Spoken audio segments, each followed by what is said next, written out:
How to fix login error in Waitrose application. First, if you're having any kinds of problem in the application, make sure that the device is connected to a secure network. Go to your settings and tap on your Wi-Fi. Here you want to turn on your Wi-Fi and connect to a secure network. By doing so, you shouldn't be facing any internet issues while logging in. After that, you want to click on this arrow over here to go back.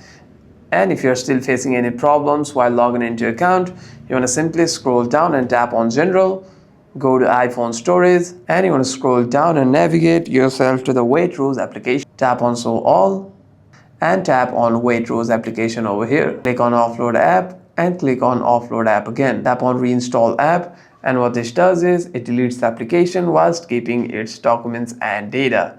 And the next time you open the app, you shouldn't be facing any problems regarding your login.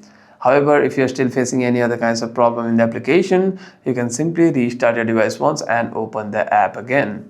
Hope this video was helpful, and if you have any further questions, make sure to leave a comment down below.